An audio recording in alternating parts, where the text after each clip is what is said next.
Finally a game where I can wash the dishes. By the way, I'm an ST200 model. I mean, I thought you might be interested to know that. Okay. Thank you for letting me know. I'm trying to do my intro here. Please give me a moment. Hello everyone, it's your boy Lukael and welcome to Detroit Become Human. So if you always look like you're about to talk to me. Okay, I'm gonna start a new story because at any moment I feel like she's about to speak to me and it's very distracting. So yes, hello. If this is your first time on the channel, my name is Lukael, I'm from Quebec. On this channel, I do blind playthroughs of all kinds of games, from big budget games like Zelda Tears of the Kingdom or Elden Ring, to smaller indie titles like Papers, Please or Inscription. I like to really take my time with game and really immerse myself in the story and the lore, so if that sounds up your alley, stick around and hopefully we can share this adventure together. So Detroit Become Human is a game released in 2018, developed by Quantic Dream. The only other game by them that I played was Heavy Rain, which I played a very long time ago. I wouldn't say it was one of my favorite games ever, but like I did enjoy it. I thought the story was pretty interesting. It's funny because at the time I remember there was kind of a little controversy around Heavy Rain just because there wasn't like a lot of gameplay in the game. At the time there was some pushback against that, but since then our concept of a game has really expanded and evolved, and I think people don't really mind games that are more narrative anymore. There's been a lot of them from like the Telltale games and like others of this style. So Detroit is one that I've had my eye on for a very long time, and honestly it's really surprising that I've never played it. I've just never really taken the time to actually buy it and play it for myself, but the subject matter of it, androids, is something that's really interesting to me, so I was super excited to jump into this one. And actually I'm glad that I ended up waiting because it means I get to share the experience with you guys. So yeah, artificial intelligence and androids is like probably my favorite like subject matter in fiction. It's probably number one, and then like number two would be maybe like cosmic horror and stuff like that. But like I'm a huge fan of stories about artificial intelligence. Some of my favorite movies are about AI. Some of my favorite stories, like my favorite manga is Gundam, which some of you might know as a Battle Angel Alita. And so all these stories about androids and like the nature of AI and what it means to be human, like where's the line between being human and being like an artificial intelligence. All of that stuff is really fascinating to me, so I was really excited to jump into this game because I know I'm gonna have a lot to say about it.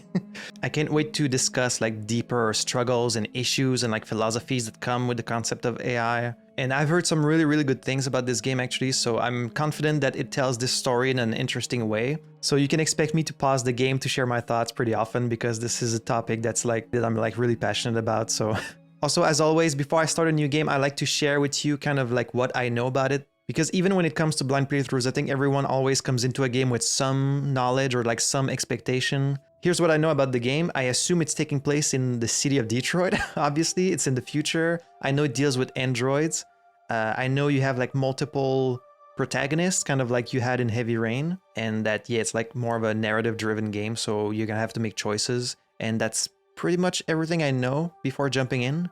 I hope this covers pretty much everything, so this should be a fun one. Without any further ado, guys, let's jump right in. Quantic Dream.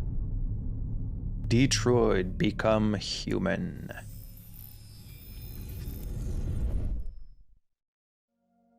Oh. Hello. Welcome to the Detroit experience.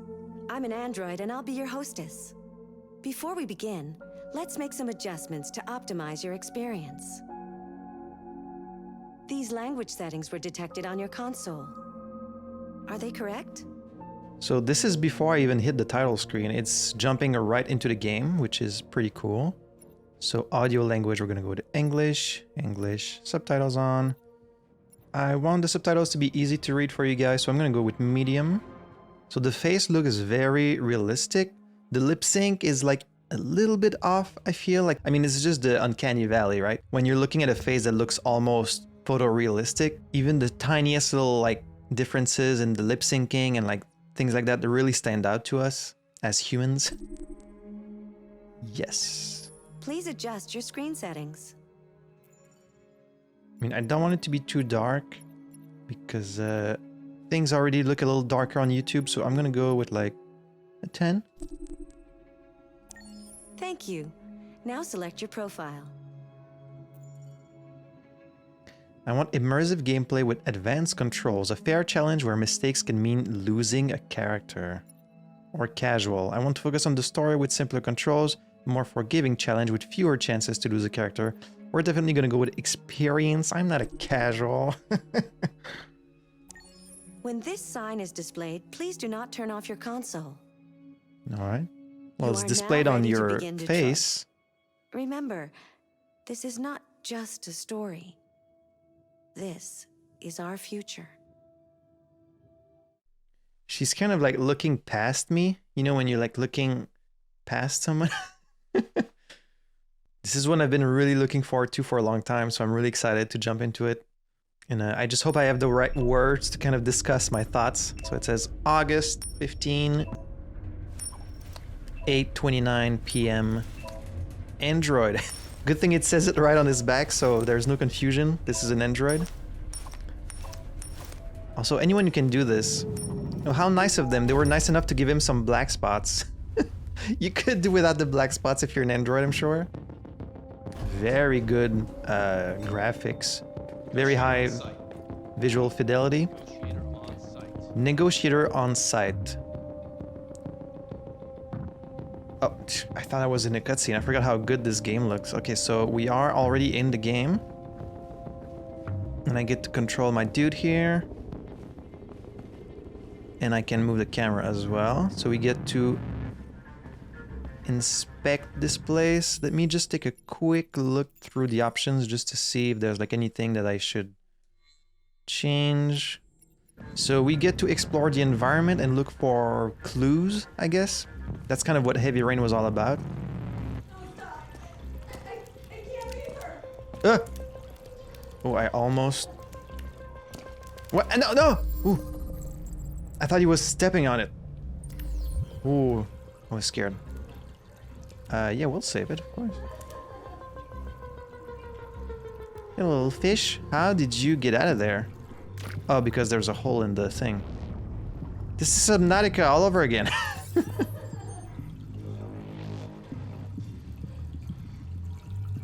Look around using the right stick. Okay, so they're going with like some pretty funky controls, it seems.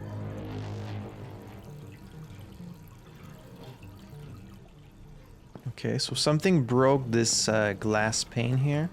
Please, oh. Please, you gotta save my little girl. Wait. You're sending an android? All right, ma'am. You need to go. You can't do that. Why aren't you sending a real person? Okay, so already we're dealing with some prejudice. Don't let that thing near her.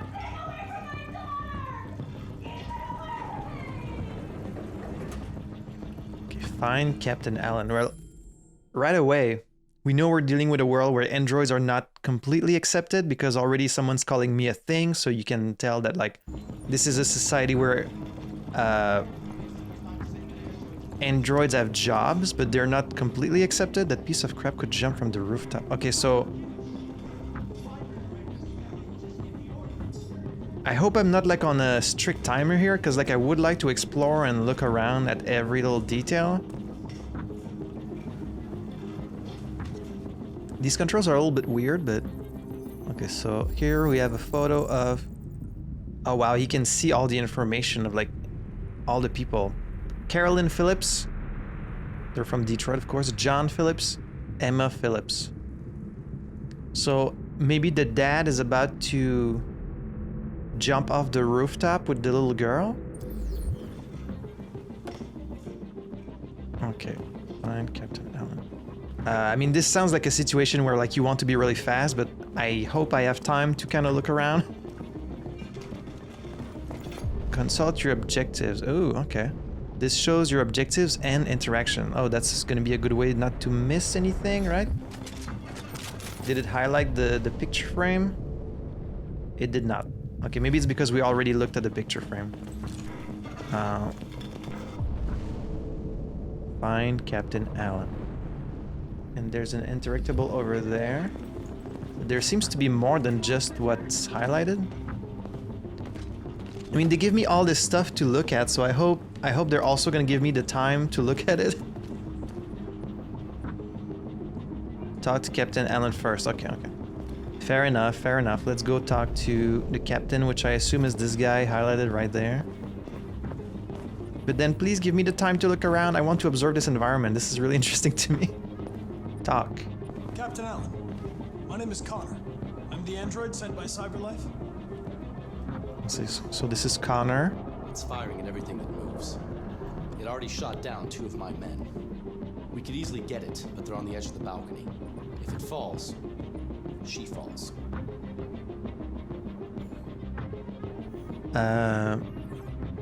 Do you know its name? Deviant. I haven't got a clue. Does it matter? I need information to determine the best approach. Yeah, exactly. If this is a negotiation, like we need to know its name, we want to be able to talk to him. Behaving strangely before this. Listen, saving that kid is all that matters. Yeah, that's why I'm asking all these questions. Or I'll take care of it. Every second counts. Oh no, am I on a timer? Understand what happens. Save hostage at all costs. Okay, so this is the choice I have right now. So I guess it means either I can explore the environment to understand what happened, or I can try to go straight for the hostage. But like, I feel like if I know what happened, then I have a better chance of saving the hostage, right? You would think? Because then maybe I can talk down that person. Okay, so right away, we have androids. Androids have jobs. They have deviants, which I assume is an android that's like going against maybe its programming, or just that it's gone like crazy or something. I mean, I really feel like I should be understanding what happened here. Use the right stick to move the cursor. Clues to analyze, okay. Capacity 17 rounds, is that gonna matter? Clues to analyze. So he's got kind of like freaking analysis vision. Ammunition, reconstruct. Ooh. Okay, so we get to see what happened. So... Oh, this is so... Whoa.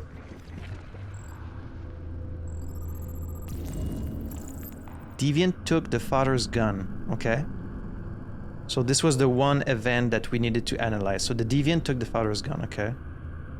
This is really cool. I love the concept of like gathering these clues and then you get to kind of visualize what happened as a detective. Because like I really love detective games. And like games with like a big emphasis on mystery and stuff like that. And I really love games about robots. So this game really feels tailor-made for me specifically. This is like the best of 2 worlds. Okay. So the Deviant took the father's gun. And again, I'm wasting some time here, but this could really help me, I think. Probably... Okay, the success did go up from us finding that. Understand what happened. Okay, so... When it says 50... Sorry, I keep talking, but that's gonna be the game. When it says 51% probability of success, is that the game telling me that? Or is that his own estimate of like his chances of success, you know? Like maybe he's calculating the probability in his android brain. Alright, let's keep looking around.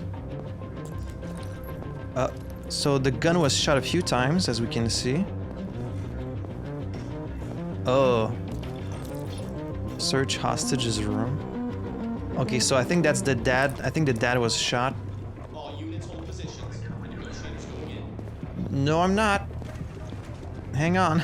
I'm not going in just yet. Okay, I guess none of them are gonna talk to me, right?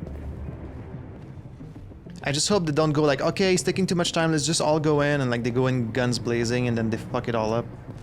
I need to analyze the surroundings so I have a better chance of like helping.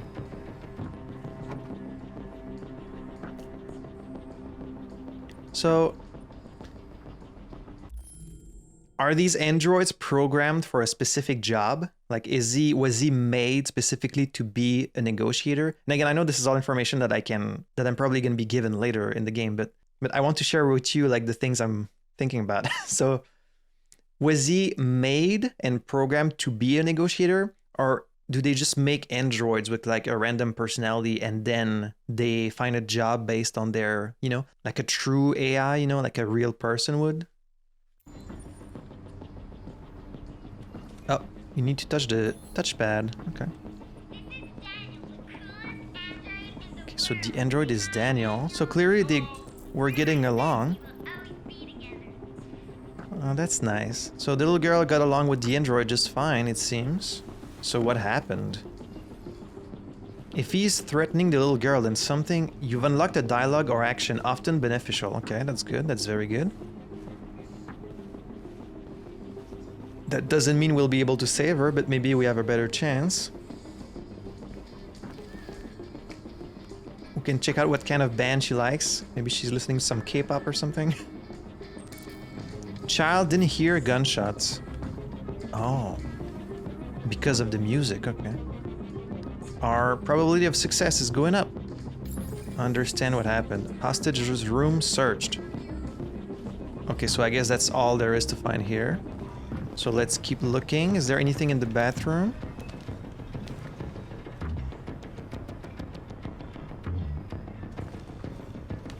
Okay, I guess there was nothing in there. So a lot of bullets were fired. We can see like bullet holes everywhere. I'm just taking another quick look because I don't know the layout of this apartment, so like I want to make sure I don't miss anything. We saw the picture. So Daniel, should I be taking notes or like is the game gonna remember this for me? The android is called Daniel.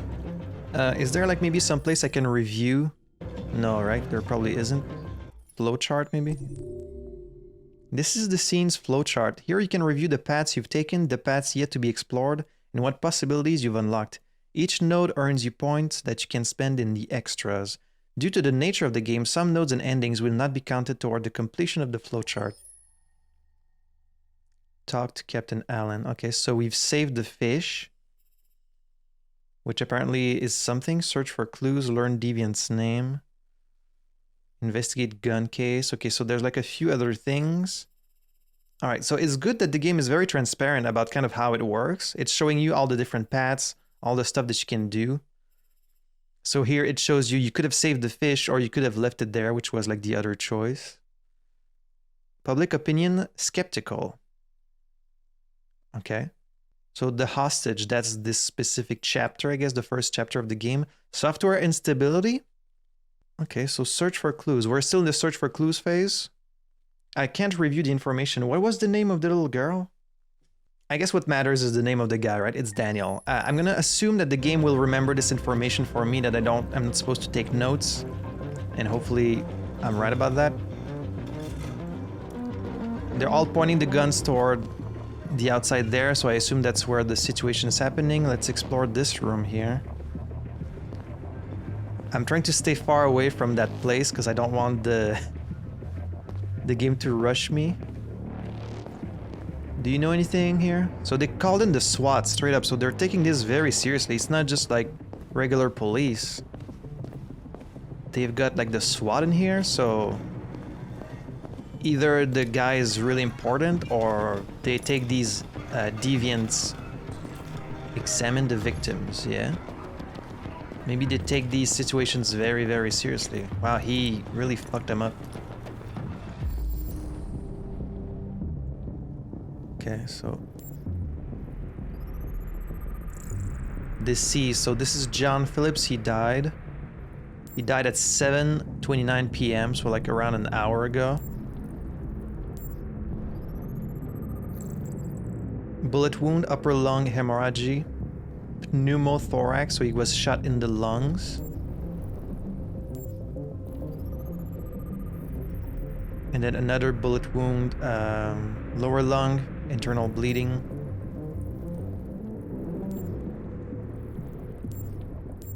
Oh, just another bullet wound. Left kidney perforated. And we get to reconstruct. So he was shot. Use the right stick to move. Oh, you can straight up... Okay, so you can like see it from different angles too. And we can see the android there. So he had the gun. Guy turned around.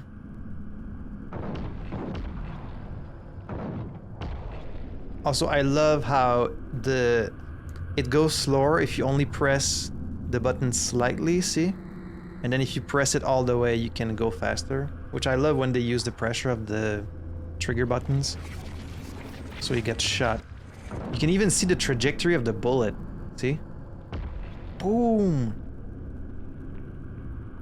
He was already dead probably then, but then he still shot him a second time and a third time, and he hit him 3 times, so he's got very good accuracy, as you would expect from an android.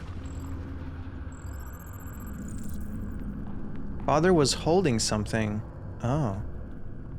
What was he holding? Oh, it went flying over there.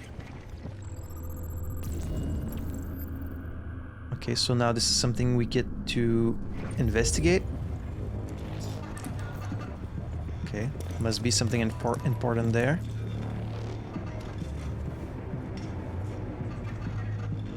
Oh, numpad again. Your order for an AP700 android has been registered. Deviant was going to be replaced. Okay, okay. So this could be why he snapped. He was like, "You've unlocked a dialogue or action often beneficial where it's—" Oh!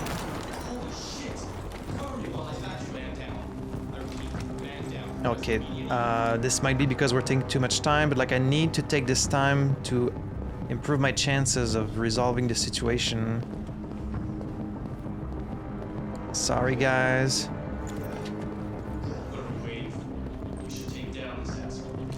DPD officer was first responder. Oh, okay, so that's why the SWAT is here. They did send the police, but the police also got shot.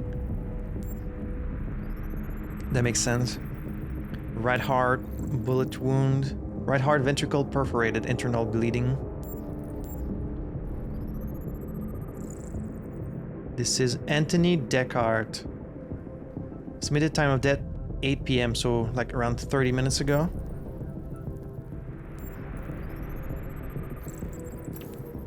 Lead stiffnate, antimony sulfide, only 1 shot. So he did shoot his gun. Is that what that means?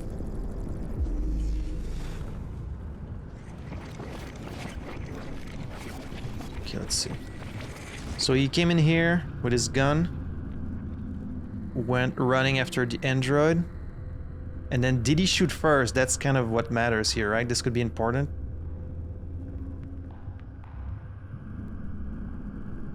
I mean, they were both kind of aiming at each other.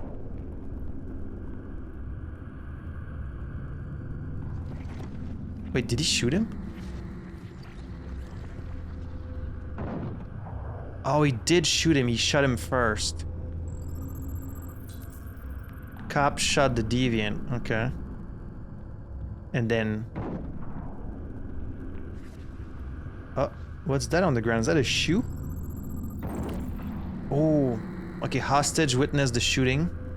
So the hostage was there.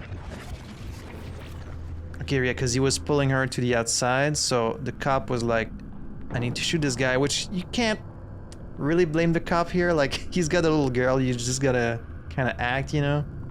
Especially if the guy has a gun. Cop shot the deviant.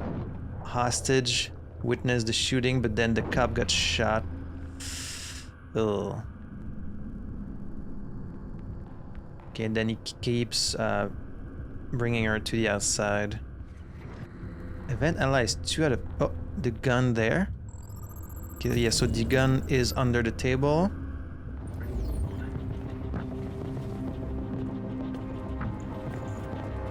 Information found. Victims examined. So am I supposed to grab the gun? Maybe they won't like to see me with a gun in my hand, considering the situation. Take. Androids are strictly forbidden to carry... Oh, look at that. American Androids Act, 2029. Androids are strictly forbidden to carry or use any type of weapon. If I'm a negotiator, I don't think I should go in with a gun. I mean, it's a good... I get that it's a good way to defend yourself, but considering... You're a negotiator, you shouldn't really have a weapon on you. You know, you're supposed to be able to use your words to defuse the situation. So I'm going to leave the gun there. Plus the... Do not shoot! I will when I'm ready. Oh, I have no choice. But wait, I haven't looked at everything yet. Shit.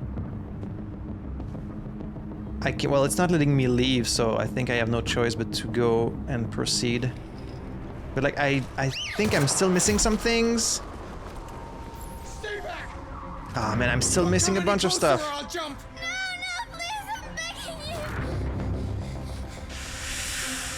Okay, can we defuse the situation here? Do not shoot. Oh, he's right on the edge too. Hi, Daniel. My name is Connor. How do you know my name? I know a lot of things about you. I've come to get you out of this. Okay, so I could deviant destabilizing. Oh. Gain deviant's trust. Approach slowly. So we can try and approach slowly. I'm not going to hurt you. I just want to talk and find a solution. Talk. Yeah, I don't want to talk. we're just gonna talk. It's too late for that now. It's too late. They were going to replace you, and you became upset. Maybe I shouldn't remind him of that. That's what happened, right? I thought I was part of the family. Yeah, I I understand. thought I mattered. But I was just their toy. Something to throw away when you're done with it. I don't think that's the case. I know you and Emma were very close. Yeah, you don't want to hurt her, You think right? she betrayed you, but she's done nothing wrong. She lied to me. I thought she loved me. But I was wrong. She probably did, but she She's didn't want to like all hurt your the other feelings. humans. Oh, okay. Danielle, you don't think that. You don't believe that. Listen, I know it's not your fault.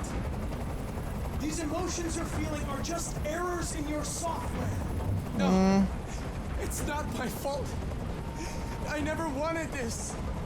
I believe I you. love them, you know? But I was nothing to them. Just a slave to be ordered around.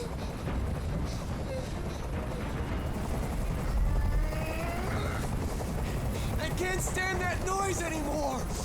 What noise do you Tell my mean? helicopter to get Oh. out of here. Yeah, just leave, please. I'm glad they listened to me. Like, please just trust me to do this, okay? Want it. Can you just step off the ledge, please? You have to trust me, Daniel. Let the hostage go, and I promise you, everything will be fine. We're doing good so I want far. everyone to leave. Okay, okay. And I want a car. When Okay. I'm outside the city, I'll let her go.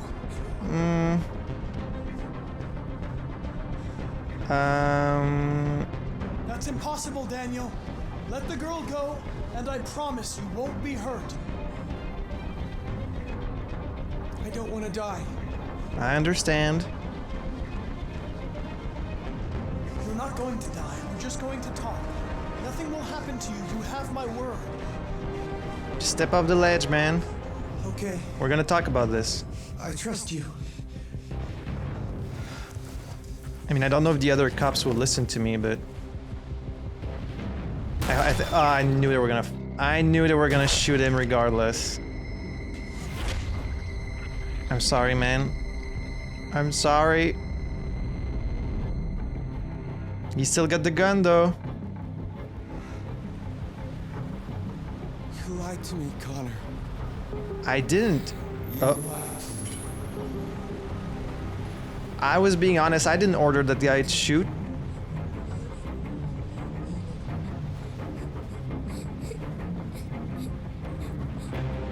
Okay, mission successful. Wow, just walks away with no emotion. So is his like empathy programmed, or like is he honest? I don't really know. It sucks because I was still missing. I mean, I guess I succeeded, so I shouldn't be upset, but okay, no, maybe I did. Wait. Can I go back? Okay, so wasted too much time. Ugh. But then by wasting time, I did like get more clues. So I think ultimately I did the right thing. Confront the deviant outside. So there were like multiple things here, and most of them were locked. So, okay, by the lock, I think it just means that it's something that you haven't witnessed yet. I don't think it means that it's an option that you didn't have. So we tried the friendly approach, then we dismissed. It says lie to deviant, but like, did I lie? I guess the idea that he could escape the situation unharmed was a lie, because like after killing multiple policemen and like there was no way they were going to let him go, but you know, but then the snipers shot. So that was only one of the options. I mean, I'm guessing like this might be the best case scenario we got here, because like the other option might be he shoots himself, or maybe he jumps off with the girl. Like I'm sure there's many options where the girl actually dies. So we did manage to at least save the little girl, which is good. I don't know if we could have saved him. I feel like this was really a no-win scenario for him. Like after killing multiple policemen, they were never going to let him go. So world stats. Okay, so we got 40% of people had the snipers shot deviant. Okay. Only 22% of people wasted too much time. Well, I'm sorry, but I like to be thorough. 58% saved the fish. Wow, a lot of people didn't even save the fish. That's wild. Cross-chapter impact. Interesting. So some stuff is going to have influence in the other chapters. Okay, so there's a lot. This feels like a game that you kind of want to play multiple times, because there's so many different options. One interesting thing I noted also was like when the deviant got shot and he said, "You lied to me." It said software instability, and it flashed some words, but like I couldn't really make out the words. But it sounds like maybe Connor, if he keeps witnessing like androids being killed, maybe it's going to start like messing around with his own programming, you know?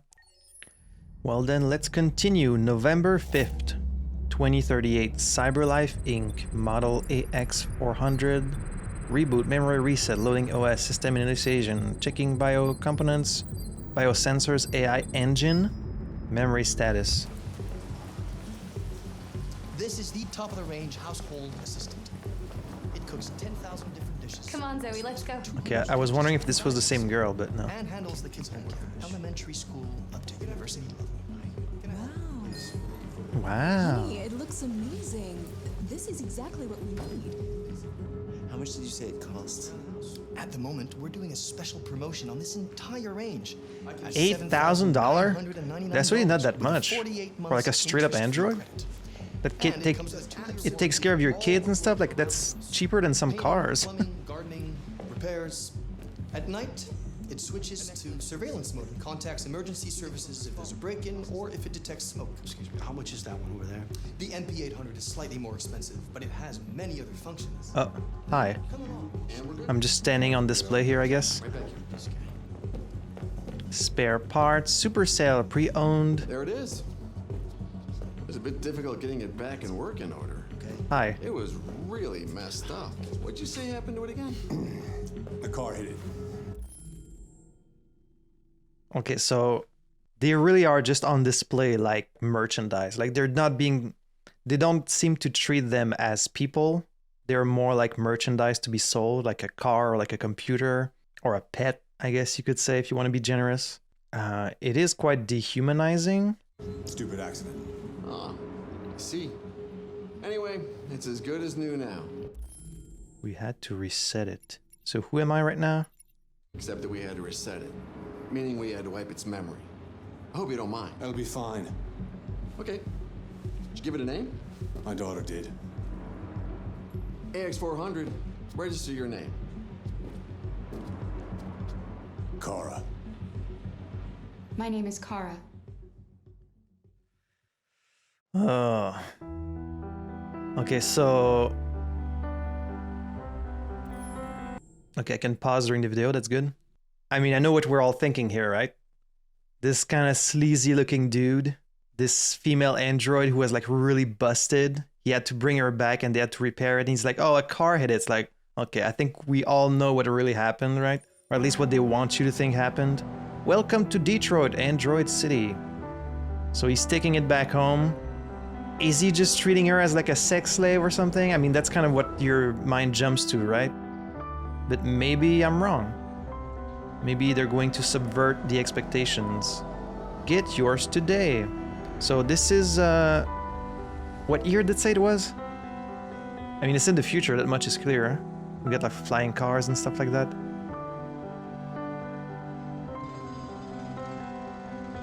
So yeah, a lot of the workers are of course androids, because why wouldn't they be? Get yours today. This is gonna be a very interesting game. And also visually it looks really good. Even for 2018. It's very realistic so far. There's like so much detail in the environment, like it sucks that I'm not gonna really have time to look at everything. Like even in that store, I was trying to pay attention to the dialogue, but then you want to look at all the little details on the store, like all the advertising and stuff. This is, I think, like a recharge station. Because of Android. I lost my job, yeah. This is even more relevant today than it was in 2018, right? Because now AI is like, well, generative AI is like a real thing that people are losing their work to. So, David Cage.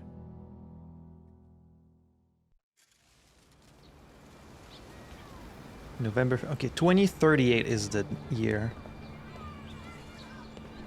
And we're jumping to a new android again. So I think these are the three characters, like Connor, you get the girl, and then this guy.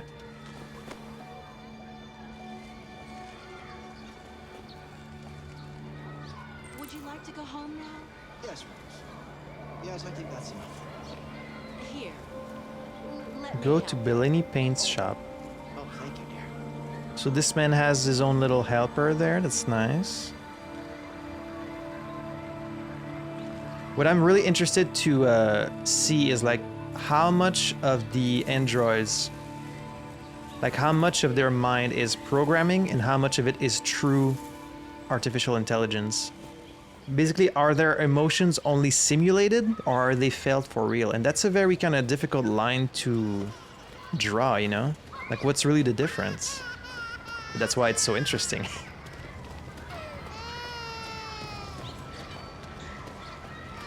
Going on a little jog with your android friend. Retrieve order 847 at Bellini Paints, which is, I guess, over there. But I want to explore first. I want to look at this interesting world. Is not this way. Okay, the game is just blocking me. This is all meant just for you're meant to look at it, but not really get closer, so... Okay, I can change the camera angle. So we get kids playing in the park, how nice. And then of course androids are working. And also watching the children. So this is probably a time where like parents, they don't really have time to care about the children anymore, so they just let the androids do it. Like as we saw, they sold a lot of these androids as like caretakers for the children, which is like, even if you had an android, unless it's like a real person, would you really want to have them raise your kids? That's kind of... But I get it, they're showing that like society has grown kind of lazy and like too dependent on the androids, which is probably what would happen.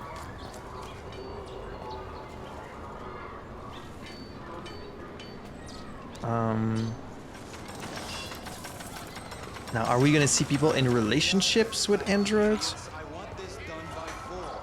Again, yeah, you can see they're being kind of insulted a lot.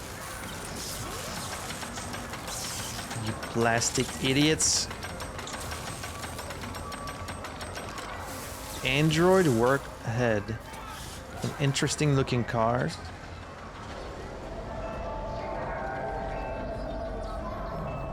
So some people are... Androids ruin our country. We want jobs. So I didn't want to talk about generative AI, but I feel like I'm gonna have to address it at least once.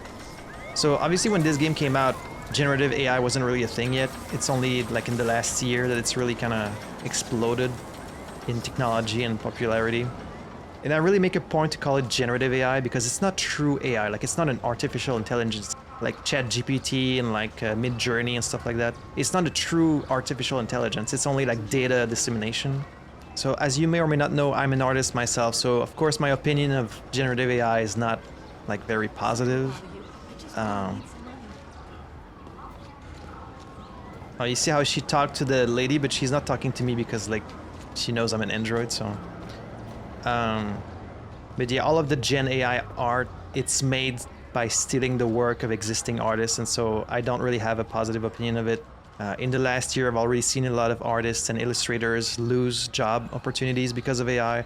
And it's a really complex topic. I'm not really gonna dive into it too much because there's a lot of nuance to it, and like it's like a really complicated topic, but I just wanted to at least address it. Because if they address the loss of job to these androids, I feel like the parallels are kind of inevitable, you know? Which is what's interesting about art in general and stories is like their relevance kind of fluctuates depending on the time period. Like you can write a story in like 1800 and then 200 years later it's like much more relevant, or vice versa. So cyberlife. I have so many questions about this world. Like, are all the androids made by the same company? Is there like one giant... I feel bad for this woman. Are all the androids made by the same company that oversees the whole thing? Are there like multiple competitors? Bellini Paints is not this way. Okay, so of course you get this illusion of a very open world, but their way to kind of funnel you into your objective is by blocking these paths when they're not relevant to you, which is fine. Wait for green light. Cyberlife. Do they have the androids play sports? Do the androids like play football? Do they tend shops? I mean, we've seen they have jobs, so you would think they can also tend shops and like, or do they only use them as employees and like, I don't know. There's like a recharge station over there, which is interesting. Like, what power do they run on? Do they use a battery? Do they have like an internal reactor or something? Press R2 to use GPS. Yeah. The frame rate's like a little because there's like a lot going on in this game. Android temporary... Wait, is it parking? Or is it a recharge station? Oh, they're only parking, okay. So they don't get recharged, they just stand there. It's just a spot for them to stand for a while. Okay. I guess because like park benches and stuff are reserved for people. Okay. Machines, ladies and gentlemen, are meant to serve us, not to replace us. Machines are meant to serve us, not to replace us, but that's the thing, right? Any service that you can have done for yourself is always made by humans, so as soon as you want to be serviced, someone's job is being taken. Like, even if it's something simple, like serving you a hot dog, like at a restaurant, or like drawing a picture for you, or like making a music album for you, or like... So he says machines are meant to service us, but it's like, well, any service they render, they're taking someone's job because all the usual services are made by people, so... It's an oxymoron. Like, you can't have androids doing work for you without someone's job being replaced. That's like a contradiction, you know? Hot dogs.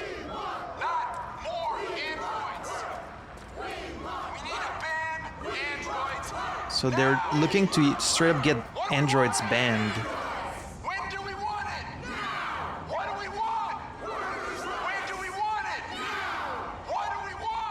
So they're protesting in front of CyberLife, which seems to be like the main company. Stealing our jobs.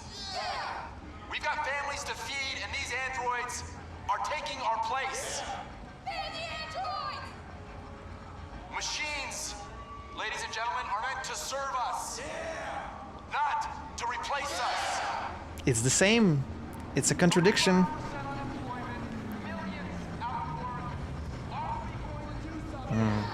I mean, of course, it's a very real issue, and it's going to be more and more relevant in the coming years. As generative AI gets more and more advanced, like a lot more people are going to keep losing jobs. But then, of course, some people argue, well, the more technology advances throughout history, people would always lose their job, like with industrialization and stuff like that. And like, it's true, of course, but doesn't make it any easier for the people being replaced, though. So you can understand kind of both sides. I myself... Hey, move it. You're scaring away my customers. Oh, sorry, dude. Like, I myself as an artist, I'm part of the people being replaced by generative AI because somehow generating art is one of the first things to happen. I'm one of the people being replaced right now with generative AI. So, this is a topic that's very close to me. But I love how detailed this world is. Like, there's so much going on. To be in Bay 7. Sure, sounds good. What's happening here? Oh, this is an android. Okay, just delivering some cargo.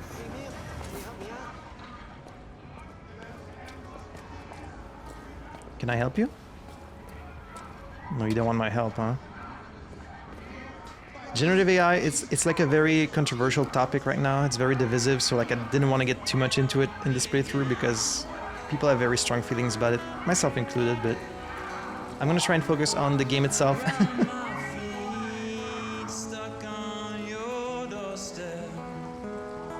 So this is a human. Can androids hear music with soul? Ah, man, it's so crazy how like they had no idea when they made this game just how relevant this would be.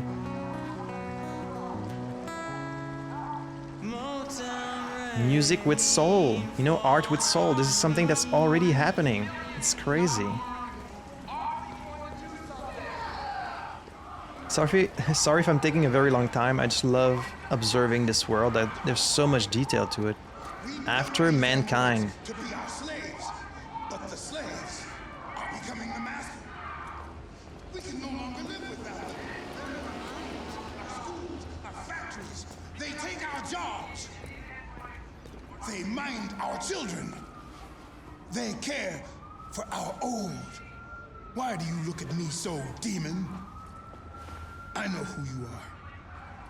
I can see through you. You are the one by whom the evil will come. You are the one who will destroy Detroit.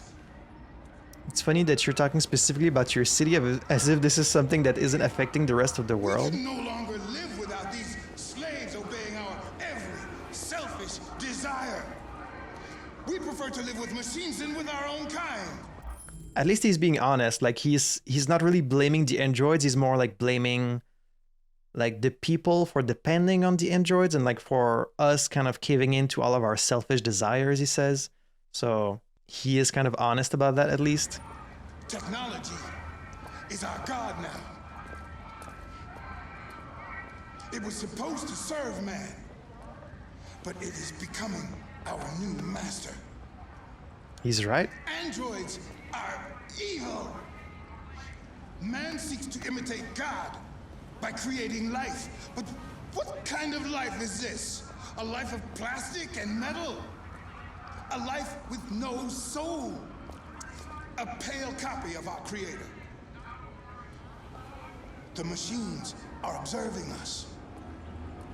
They're waiting in the darkness for the right moment to take our place. I don't know about that. It is written, let us lie in wait for blood. Let us ambush the innocent without cause. God will not let this happen. No, he will not allow his creation to be led astray by these artificial demons. So he's more of a religious type. He's bringing like God's intentions into it and like the concept of playing God by bringing a new life into the world. Let us burn them all. Okay, he just wants to straight up burn them all. I mean, it's a little extreme, but you can understand, you know. Retribution is at Repent! The end is nigh. It is an extreme viewpoint, but you can still understand where he's coming from, you know. And arguably, we are already in 2024 slaves to our technology. Like, we do depend on technology a lot. There's a great quote by Carl Sagan that says, I want to get the exact quote. This is a quote by Carl Sagan, whom I love and admire, and he said, "We've arranged a global civilization in which most crucial elements profoundly depend on science and technology, but we've also arranged things so that almost no one understands science and technology. This is a prescription for disaster. We might get away with it for a while, but sooner or later, this combustible mixture of ignorance and power is going to blow up in our faces." And I quite agree with that. Like, we all depend on, like, you know, we all need the cell phones and stuff like that. But like, do you know how this works? Like, if you were to take it apart, would you be able to like put it back together? I couldn't. Like, do we know how computers work? Not really. And so much of our society depends on this technology that like almost no one really understands. And so we depend a lot on other people who understand it to, like, we have to trust them that everything's gonna keep working, but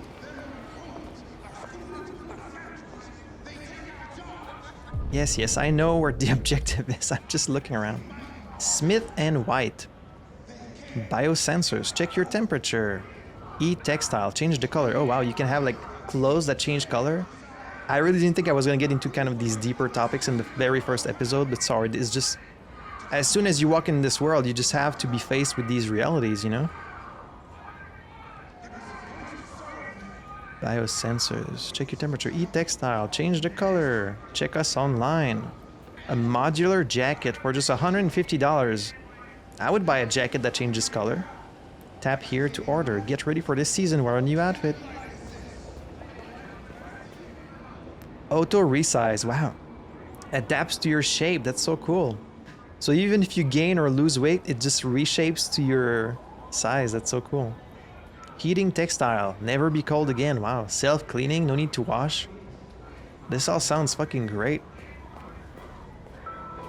I want a self-cleaning shirt that always warms me up. Interactive sweater. E-textile. Fit your mood. Check your heartbeat. Download your look. Adaptive pants. I think this is a cinema, so we get like multiple movie posters. Anna Maverick and the Lost Kings. After Mankind 3021. Invasion. Bracken, The Last Guardian. Huh. The Target. Bellini Paints, this is the place. But I want to keep looking around. Otto von Telly. No androids allowed. So some people straight up don't allow androids in their shop. Pinnacle Books. The best bookstore in Detroit. The fact this guy talked about the androids were going to destroy Detroit. Are there only androids in Detroit? Like, that's kind of impossible, right? As soon as this technology becomes available, everywhere in the world would have them. So I wonder why he was talking specifically about Detroit. Maybe like they're kind of at the forefront of this new technology, but you can't limit this technology. Like, as soon as it exists, it's going to be everywhere. All right, let's finally go in this shop like 20 minutes later. Hello. I'm here to pick up an order, but first I want to look around your shop. I bet you guys weren't ready for how slow we were going to take this playthrough, huh? Oh, and of course it's also an android serving. Identification verified. Create your own colors. Here is your order number 847. That will be $63.99. Please confirm payment.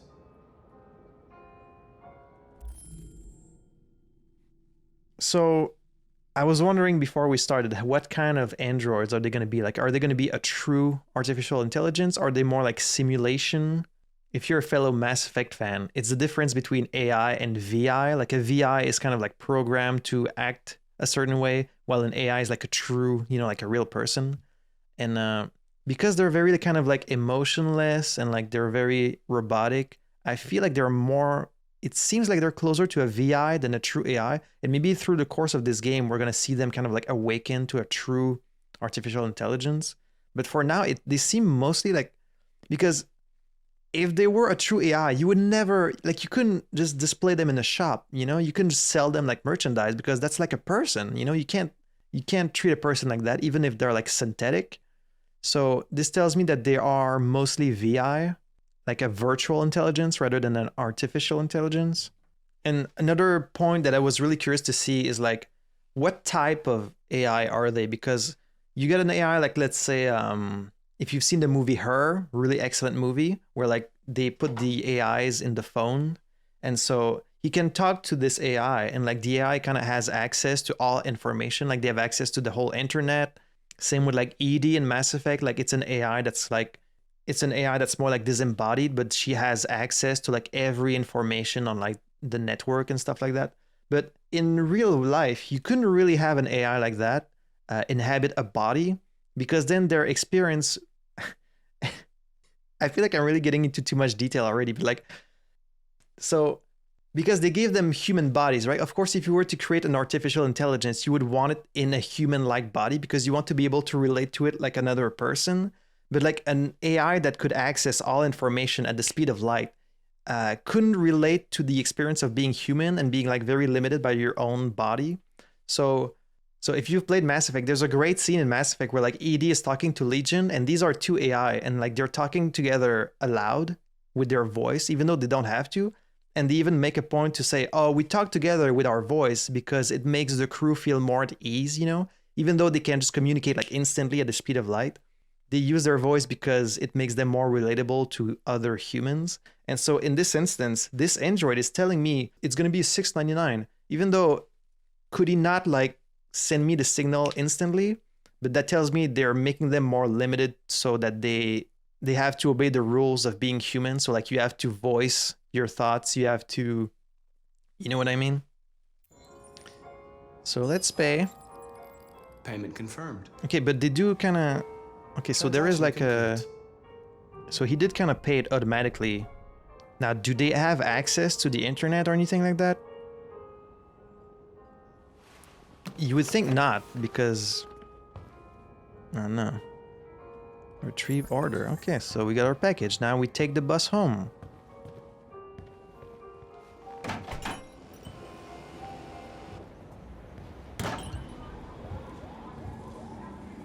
Color since 1909. Use R1 to switch the camera angle. Okay, yeah. Now can I go wander around there? I was gonna say the bus is not that way. Yeah, okay, the bus is not that way. What if I just want to park myself here? Oh, I can't. Who's talking? Oh, this guy. I mean, that's the difference between this game and our current timeline, of course, is like the generative AI that we have, it's only a program, it's just the software that humans still need to kind of, like you still need a human to use the software. But if you were to put VI inside of a body that could tend a store or like wash windows or swipe the floor, then of course a lot of people would, like a lot more people would lose their jobs. And to that, people would probably just say, well, learn a new job, you know, learn a new craft. But of course it's not that easy to just change your whole life and learn something new. So it's a very, very, very complex issue. It's not something I'm going to be able to resolve in this playthrough, but it is interesting to talk about.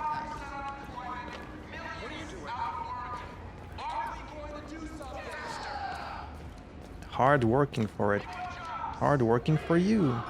I'm surprised how cheap they are. $8,000 for an Android, it's like nothing. But yeah, obviously they don't have true AI because you could never just put them on display like this. This is so dehumanizing.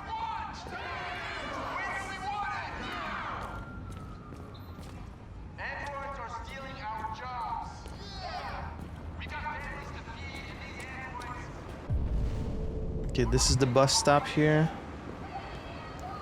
Cyberlife. Hard work for it. Free time for you. Oh wow, look at that. Hard work for it. So they're talking about it as an object. Free time for you. So yeah, they really are sold only as workers. But then it's interesting that like Connor, you can understand buying an android to like sweep the floors or even like do deliveries, but like to be a negotiator, it seems like a much more complex and like sensitive job.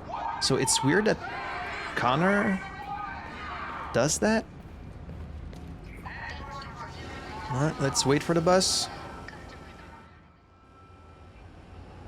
Like I wonder what other kind of more advanced jobs are also being done by androids. Like what about, I don't know, Like doctors or... Okay, let's enter. Oh, this is a specifically a bus just for the androids. I guess because you don't have to account for like comfort and stuff like that. Oh no, okay, it's the real bus. They just have a compartment in the back. Interesting. So yeah, they're all very like, you know, no emotion, just virtual intelligence. But then you control the androids, so like, they do have some amount of free will, you would think. Oh, that was it? That was the whole chapter? Okay. Wait, I missed something? Stare at the hot dog vendor. Ah, shit, I missed like a dialogue there. Here I thought I was being thorough, but I missed a bunch of stuff. Oops. Guess I wasn't being thorough enough. I mean, there's no way I'm going to find everything in this game, so please be forgiving if I miss like an interesting interaction or... November 5th, so we're back to this girl. That's another question, is like, how is their body made? Like, do they make the bodies with like genitals and stuff like that? Because they wouldn't really need them, right? Unless you make some specifically to use as like sex slaves, which would be kind of a whole other ethical weirdness to it. Kara. Okay, so they put the name on the back because it's like this weird kind of... Join Todd. Are you a good owner, Todd?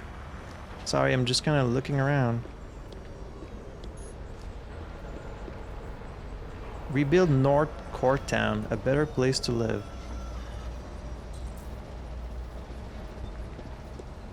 Join Todd. So, is this a gameplay thing, this wall, or is this a programming thing? Like, is this the game telling me, nah, don't go over there, there's nothing? Or is it that, like, in their programming, they can't really do anything other than their main objective? I wonder. They also said that this highlights interactables, right? But it might be it only interacts like the main... It might be that it only highlights your main interactable. AX400. Also, they probably make different models, so maybe eventually we're gonna go into models that are like truly intelligent, you know?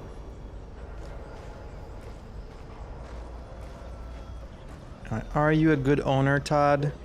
Are you kind to your android? Or are you gonna fuck it up like you did last time? You've been gone for 2 weeks, so the place is a mess.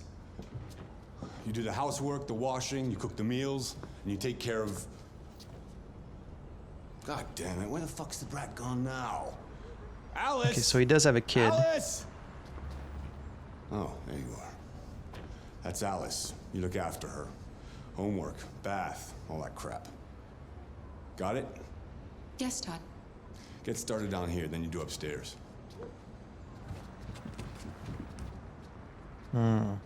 Okay, so he really bought this one just for urgent task, optional tasks.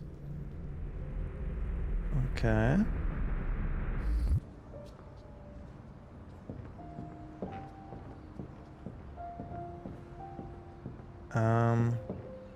Okay, so he bought this android specifically for cleaning and for taking care of his kid, which doesn't seem like a great father.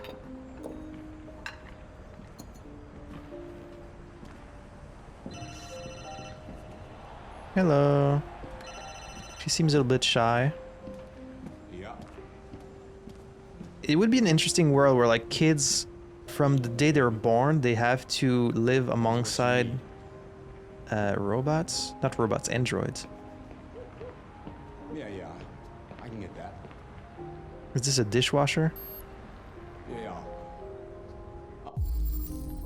Dishwasher not working. Missing component. Okay. Missing component, order processing. Oh wow, she's straight up ordering it right away. Wait, so they do have access to like the internet. Interesting. That sounds very potentially dangerous. Okay, so we're just gonna straight up do the dishes. Yep. Really swipe the touchpad. Yay, washing dishes. Gameplay. Finally a game where I can wash the dishes. But she's not gonna get angry or tired or like, well... Alice. Hello, Alice. Oh, you could say something to her. I was gonna say she can't get angry or tired of doing this, but Daniel did get angry and like at the idea of being replaced. So, and they said that's because Daniel, his programming was. Yes, Todd? Bring me a cold beer. Right away. You don't have to be a dick about it. Like, it's an interesting question. If you had an android, would you be kind to your android if you knew it didn't have feelings? Like, would your human nature just kind of bring you to be polite and kind just out of, I guess, like a natural reflex? Like, would you be, bring me a beer, please, you know? I guess it's like Siri. It's like, oh, Siri, turn on the music. You know, we don't really consider it a person. So like, but I feel like when it's in a body and it can talk back to you and like it has a face, you know, then it would be harder to treat it as just an object because it emulates a person, you know, even if it's not really. Okay, so cold beer. That's your last one. Yeah, I'm curious to see if they have, and like, I feel like this is the kind of game that's probably going to explore that, like the sexual aspect, but like, I wonder if they are built with actual sexual parts. I have a feeling we're probably gonna find out. There you go. No thank you, of course. Yeah, that figures. Bring Todd a beer. You get to watch. That's some real hockey there. That's some real hockey. Get the fuck out of here. Sorry, I was just looking at the game. Okay, just calm down, dude. I'm just watching the game. I'm Canadian. I've never watched a single hockey game in my life. Get a little Roomba. Hey. Okay, dishes washed. Check the backyard. Yeah. I really don't want to miss anything. You better stop that right now. What's she doing? She's just playing. Always pushing me. Always pushing. Yeah, I don't think this guy wanted to be a father. Taxi, business class. And if you stare at things too long, he kind of gets like impatient. And okay, let's go to the garden. So I assume the optional tasks are things you need to do first, because if you do the main ones first, then it probably progresses the story. And like, I really don't want to miss anything because this world is really fascinating to me. It's surprising that he would even have the budget for an android. I don't know, maybe he has insurance for it.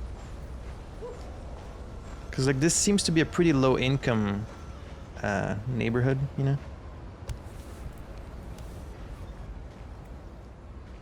Let's take the laundry.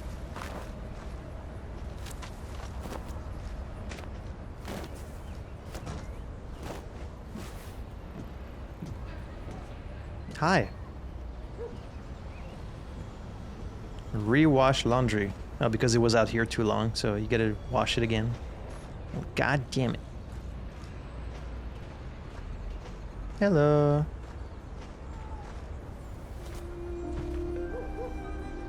You okay? How's the weather? Game? She looks kind of sad, so let's play a little game. You look bored. Would you like to play a game? Neutral, is that her feelings towards me? No, she doesn't really feel like it. How's school? Aren't you going to school today? No? Okay, I shouldn't have brought up school. Sorry, I was just trying to make conversation. Alright, let's just rewash the laundry. I feel like a lot of men, if they bought an Android like this, they would always, like if they bought an Android specifically to do like chores around the house. They would have it like in lingerie and stuff like that at all time, just to have like some eye candy in the background. If you've ever been on Nexus mods, you know what I'm talking about.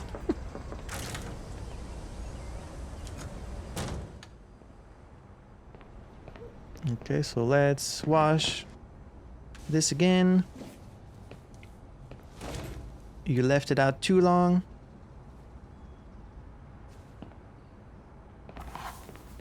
So they are quite smart, because like they will look around, they're like, oh, I need some soap.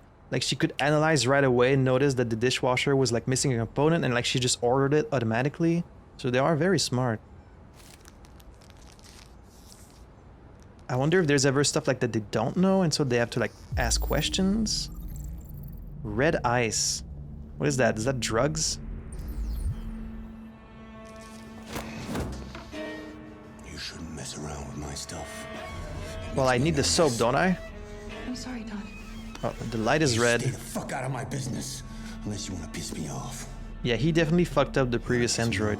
No, Todd. Look at this little power chip. Feel really strong, right? Threatening an android, like really? And then she gets to witness that, and that's not gonna fuck her up at all.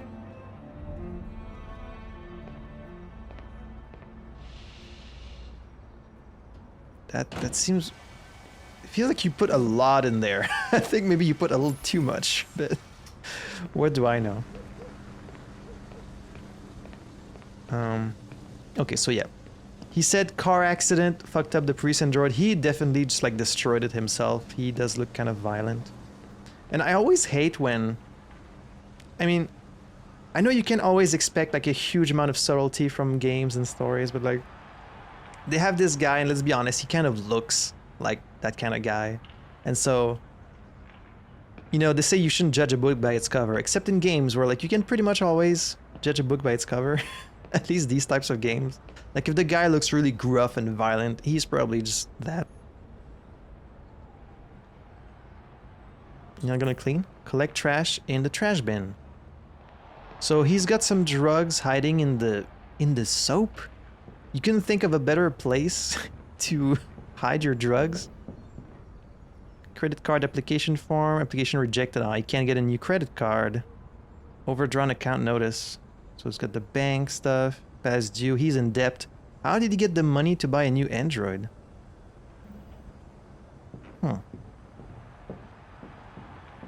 Because like he's in debt, he can't get a new credit card.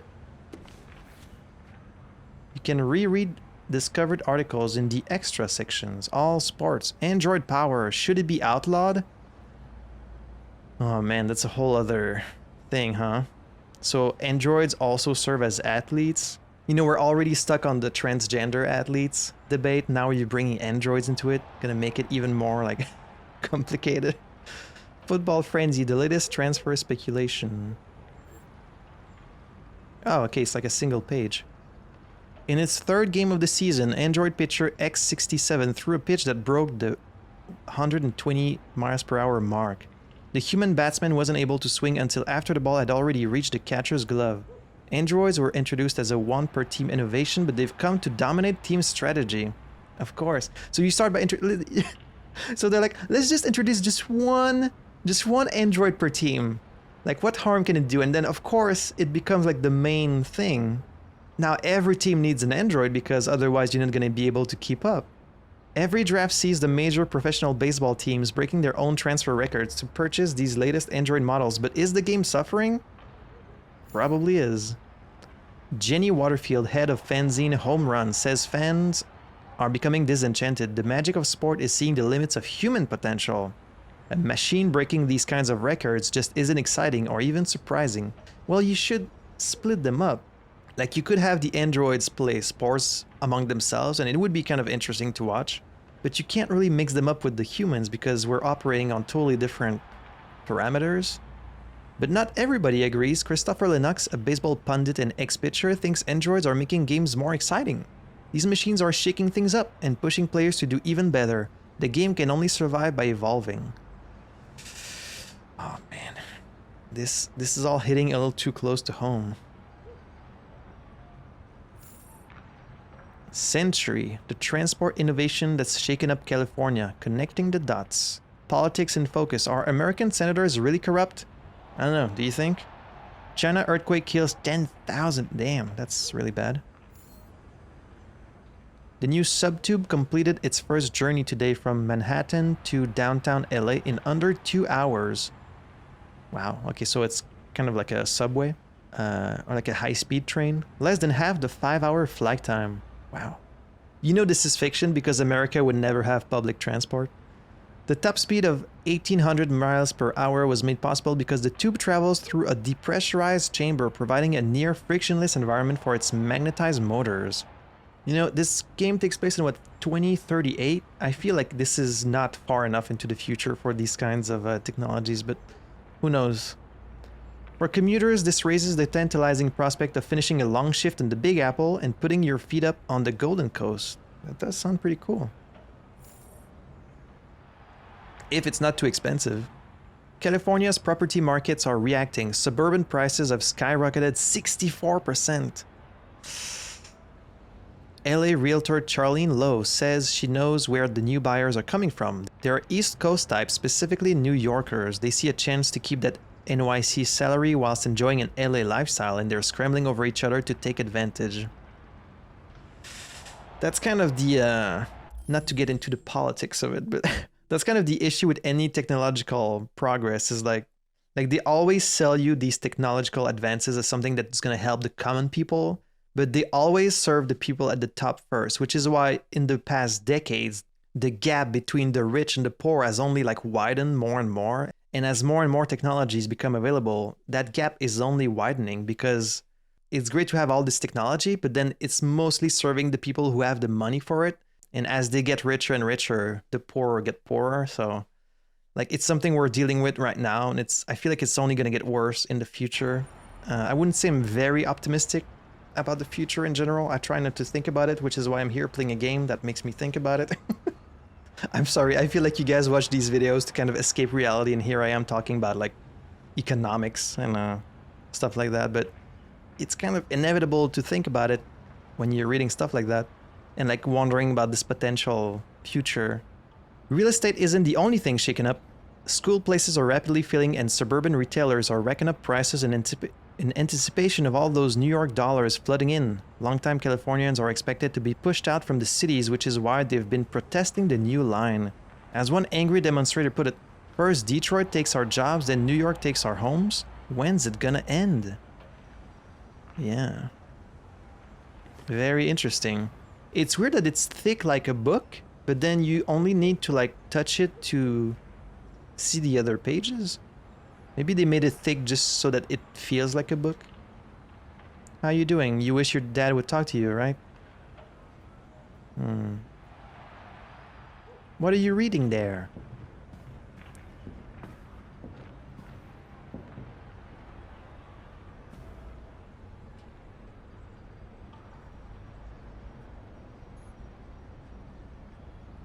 That doesn't look like she's reading. It's more like a little game, maybe? Or like a picture book? Interesting. Man, this place looks like shit. Like the ceiling is all dirty. There's cracks everywhere. Like maybe if you did some of the cleaning yourself and didn't rely on an android for everything, your place would look a little better.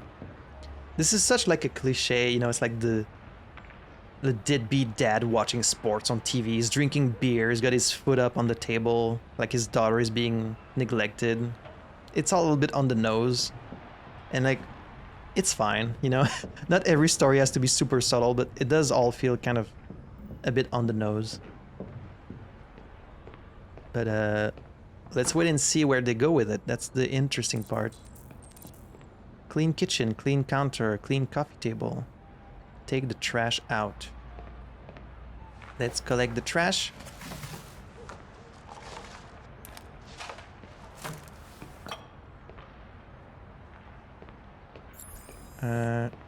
Clean counter, the coffee table.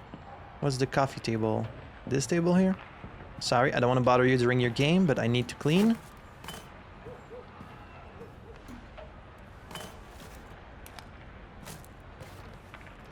You know, maybe this guy is just misunderstood.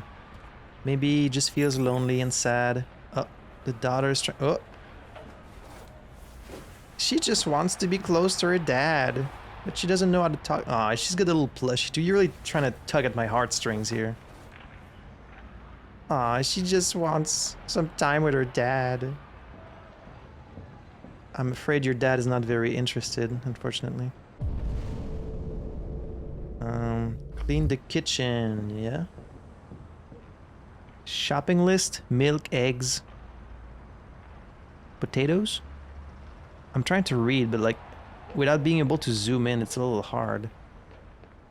I think they didn't expect anyone to read what's on the fridge because it looks to be just like a key spaz. I think it's just like S, D, G, F, G. Yeah, I think it's just like nonsense. Huh.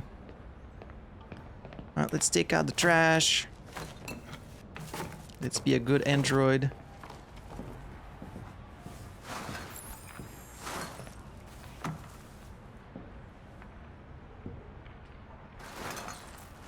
Take out the trash. Ba-ba-da-ba-da-ba-da. To the street.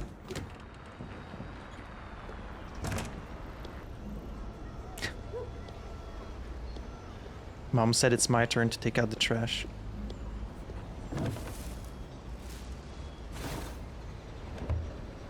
Taking out the trash simulator.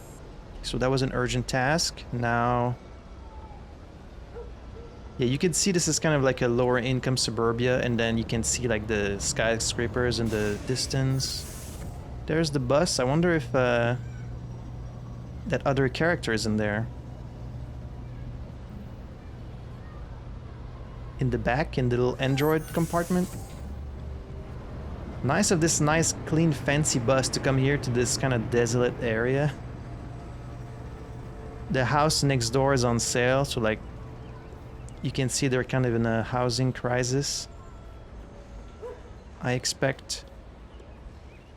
Now let's go back inside and hopefully he's not beating his kid. Fuck, man. Report to Todd. Wait, I'm supposed to clean upstairs too, aren't I? Okay, no, I'm not done cleaning downstairs. And your daughter's hiding from you. Do kids really... She seems a little bit old to be playing with a plushie though. Isn't she? Like, I know this is kind of like the cliche, like children with a little plushie animal that they always do to make them look like very childlike. But like, she looks... You okay? You okay, dude? Oh lord, what the hell are you smoking? Is that red shit? Oh man. That's some good shit, huh? I've made a good start down here. I'll head upstairs. Do what you have to do, but stop bothering me. I'm so angry. Why are you so angry, man? Out of the way, for fuck's sake! I'm sorry, Todd. It won't happen again. It might happen again, but I guess I'm gonna try not to anger you when your fucking daughter's right there. Ugh. Do you want to talk?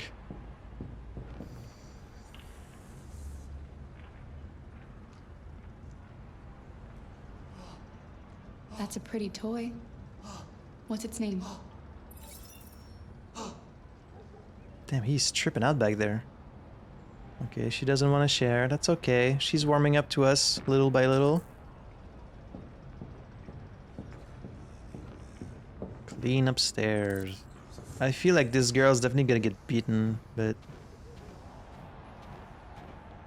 So he's down there just taking drugs. Some really potent stuff from the sound of it. Tidy Todd's room. Make bed, clean mess, ventilate the room. And then, do I have to clean her room as well? Oh, got the bathroom also. Okay, optional task.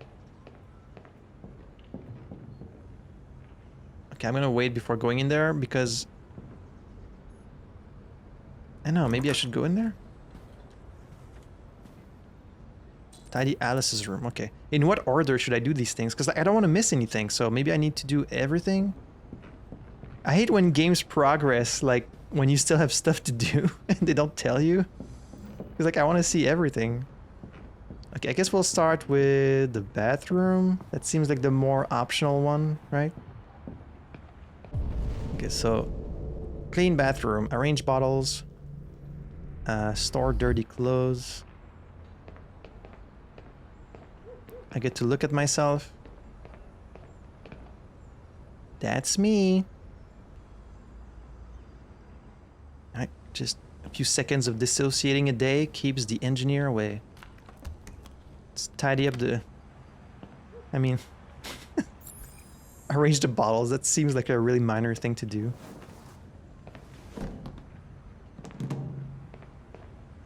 Dude, this is all stuff that you could have done in like 5 minutes. Okay, maybe not mop the floor. That does take a while.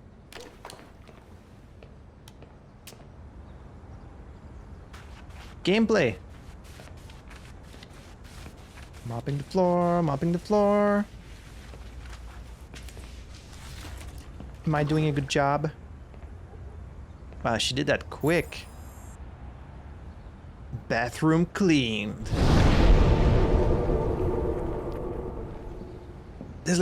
There's so many fascinating aspects to the idea of androids, like, because every sphere of society would be affected by this stuff. So like you would have people who kind of just treat them like tools, you know. You would have people who are like really into them, like who would want to like marry their android, even if the android is like only a VI, you know. That would treat it as like their girlfriend, or like they would use it just because they feel lonely, like they would just want to talk to it, you know. There's like so many different types of relationships that there could be. There would be like a huge spectrum of different relationships between humans and androids. Okay, so she's got a little house. Oh man, she's drawing on the walls. The sale value of this house is gonna go down. Okay, we can make the bed, ventilate. Oh yeah, I feel like you should ventilate this house. Probably just smells like whatever he's smoking here. Smells like Red Death or whatever. You've unlocked a dialogue or action, okay. So it seems like I've noted that there's a ledge on the window there. That's probably gonna come up later. Maybe when the kid tries and escape this place. Let's make the bed. It's not really all that important, but there you go. I have tidied your room, Alice. She's got a little pillow, what do you call that, a pillow fort? That's cute. And yeah, apparently she's not going to school. What's in there? Oh, it's locked. Okay, well then that's none of my business. A girl deserves to keep her little secrets. It's fine. Alright, so...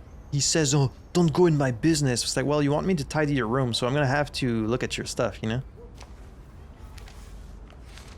Oh, oops. Is that gonna be a porno magazine?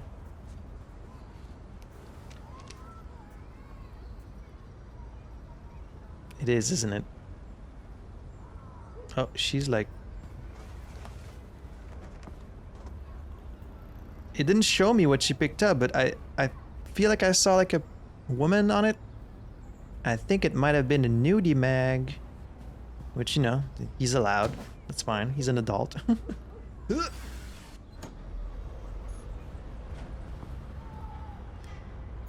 Make bed, clean mess. What mess are we talking about? Crimson Sharks. Is that a real team? I wouldn't even know. Can turn on the TV. Okay, I think maybe they can only... And now to sports. First up, basketball.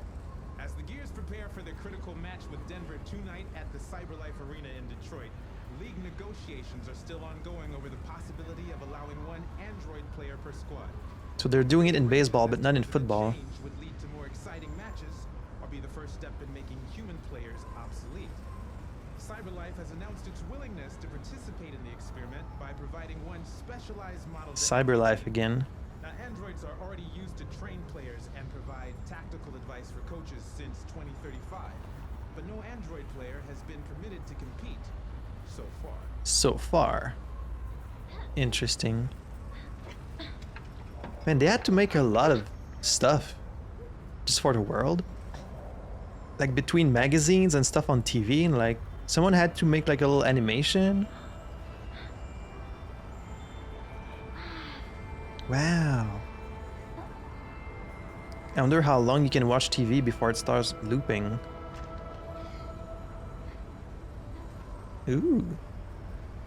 This is some How to Train Your Dragon shit right there. Ooh.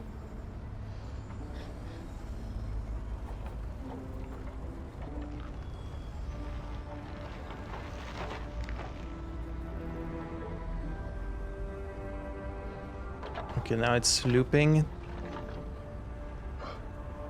Next. Another 225,000 jobs were lost from the U.S. economy in October, according to the Department of Labor, bringing the unemployment figure up to 37.3. Yeah, that's really bad. Hockey! Sports! You would think I would be interested in that, right? Because I'm Canadian, but I feel nothing.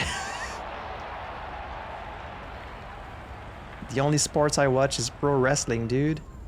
President Warren spoke today at the opening of a new CyberLife plant near Milwaukee. CyberLife again. At the event, the president again praised CyberLife's role in the exceptional performance of the U.S. economy. She further announced that the Department of Defense will acquire 200,000 Android combat units as part of her increased military spending. Yep, that's another thing. Androids in the army, of course. You know, androids as tools of wars, which would probably be like one of the very first things that would happen. But then they said they played a big role in the economy, but isn't the economy kind of going to shit? Because like the unemployment is so high? Let's make the bed. Interesting. Oh, there's the girl.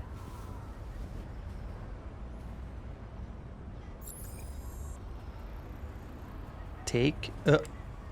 That looks like it's none of my business. Maybe I shouldn't touch that. And that's such a shitty room he's got. Android QB. CyberLife unveils Android quarterback. Ugh. Have androids killed baseball? Full feature. American football has largely resisted the spread of Android players, with top-tier games still an exclusively human affair. But that may be about to change following CyberLife's recent unveiling of technical demo Quarterback 1000, an Android quarterback capable of throwing from end zone to end zone and hitting a target 6 inches wide. The model is also programmed with over 1,500 plays, from classics such as bootlegs and handoffs to more specialized maneuvers, all of which can be adapted in real time. Interesting. Yeah, it really looks like CyberLife might be the only Android manufacturer, or at least they're the bigger by far. QB1000 was revealed at a recent CyberLife exhibition in Detroit, where the Android manufacturer showed a variety of prototypes designed to show the potential of bleeding-edge technology. But while CyberLife's latest innovation has some fans drooling, Roy Kenstone, founder of the anti-Android fan group, sees a sinister aspect. CyberLife knows exactly what they are doing with this demonstration. They hope to distort our sport the same way they have all the others. Despite these reservations, some consider this simply a matter of time. With basketball and baseball already contemplating Android players, a LED sporting QB might be just around the corner. Yeah. Whenever you push back against like technological advancement, that's the answer you get a lot of times. Like, well, it's inevitable, like it's gonna happen no matter what. And like, there's probably some truth to that, but that doesn't mean we can't tackle the issues that arise from these technological advances. You know, that's like the main thing. It's like technology always advances much faster than we're able to like legislate and like fix the problems. Like things tend to stabilize eventually over time, but I don't know, like, you know, we've had the internet for decades and like we're still kind of struggling to like legislate it and like have laws in place that can protect people against like, you know, impersonation and like theft of data, or like like child pornography and like, you know, all this kind of stuff. But so it's really tricky, like especially when the technology is available worldwide. Like you can make laws for your own country, but then in the other countries, maybe they're gonna do things different, and then like it's really hard to, you know, come together as a people. And I feel like this is the most topical and like political that I've ever been in a video, but like I kind of have no choice but to talk about these things in this playthrough. So I might lose a few people with this playthrough. So, but hopefully you can understand where I'm coming from with some of these topics. And like I'm very open-minded usually. So I don't pretend to have the answer to any of these issues, but I think they are interesting to talk about, you know? Tech Addict, the quantum magnet that could scrub carbon from the air, the price of life. How driverless vehicles make life and death decisions. This is also something that's currently kind of being developed, which I don't know if it was in 2018. Space tourism, is Mars your next solid? Ooh, have we finally reached Mars? Is Mars your next holiday destination?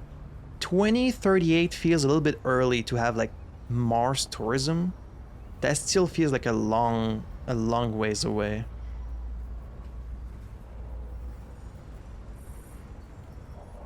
The price of life. When a driverless vehicle foresees an accident, the car's computer makes life and death decisions. For example, deciding which of two pedestrians to hit. Oh man. Yeah, it's so complex. But the exact process by which cars make these decisions is not very well understood. That's the craziest thing with like developing even just generative AI, is like the people who develop these technologies, very often they themselves don't really understand how they work, which is kind of strange to say. One of the oldest areas in which we've been developing AI is in board games, because it's kind of like an easy thing. Well, not easy, but like it's a more simple environment in which to develop strategies and like algorithms. They actually made big advances in AI by making one that could play the game of Go. And they did eventually reach a point where like this program could beat professional like world champions players of Go. And the people who actually programmed this AI, they themselves didn't like completely understand how it worked, which is like so, it's fascinating, and it's also a little scary because like, well, if you don't understand it, how are you going to control it, you know? When it's just playing chess, it's one thing, but when it's like in charge of, you know, something really important, then it becomes really important that you can understand it and control it, you know? What if it's in charge of like your defense system, or like weapons, or economics, or like, you know, things in the hospital, stuff like that.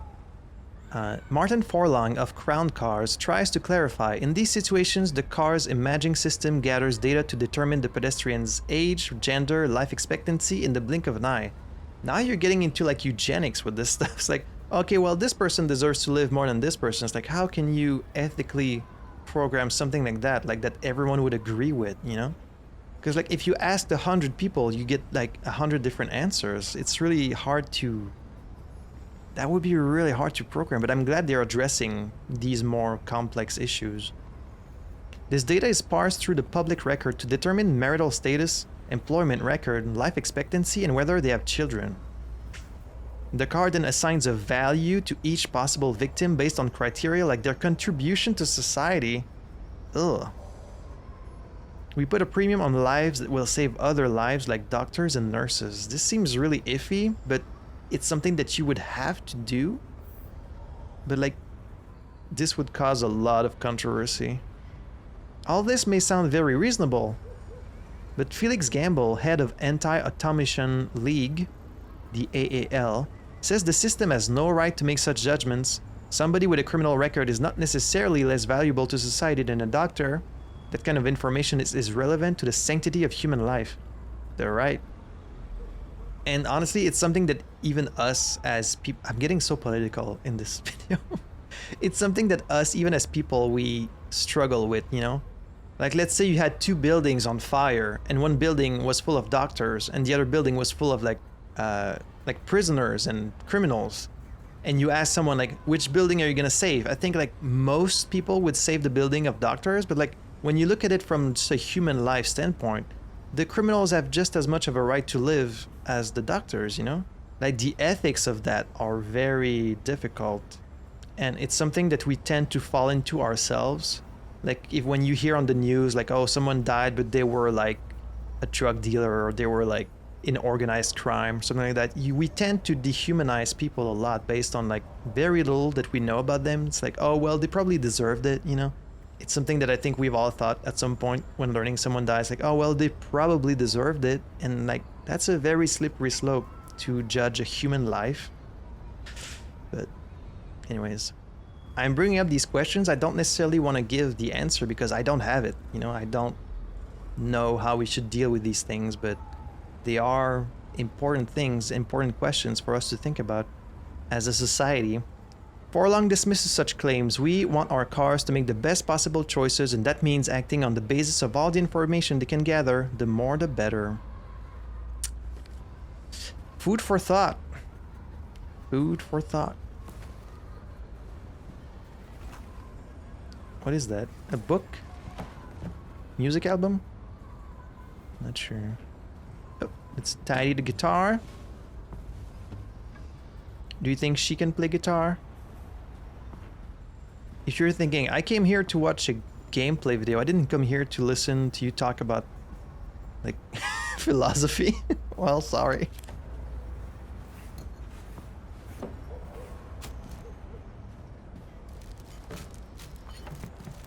Okay, so just cleaning everything. Gonna try not to touch his precious drugs. Okay, clean the mess. What about his... Talk to Alice. What is that? Antidepressant. Risk of behavioral disorders. And there's a gun in there. Noted. Noted. We might need that at some point. Yep. You've unlocked a dialogue or action.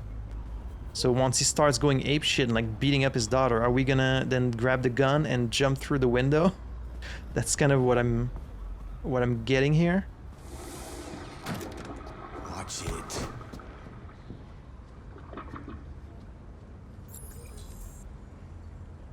Clean the restroom.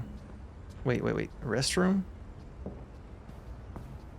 You mean here?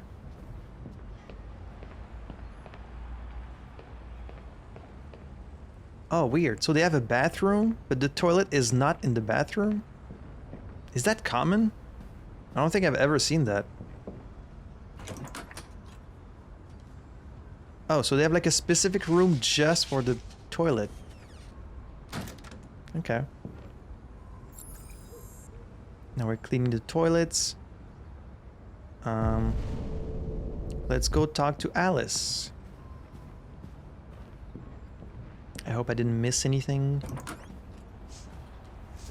You okay?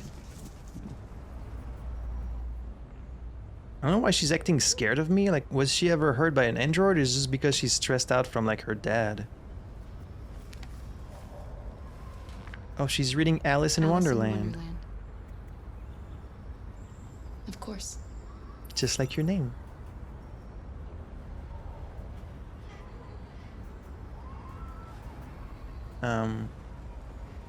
Anything else? Oh, I love how she took the time to step over that. Look at that. She doesn't step on it. That's an attention to detail. I appreciate that.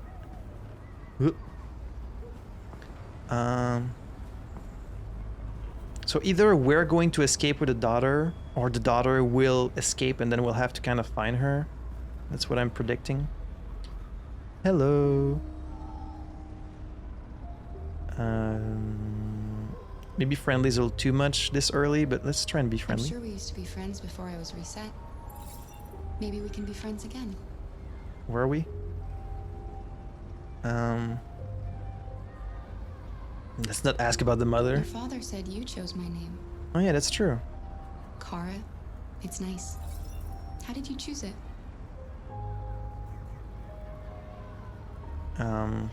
She does seem quiet. You should tell me about yourself.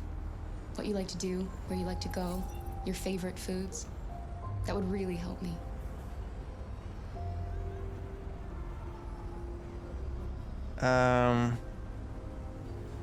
I think I should leave her alone. Okay. Like, I shouldn't press her too I much. can see you want some space. I'll leave you alone. Yeah. You okay?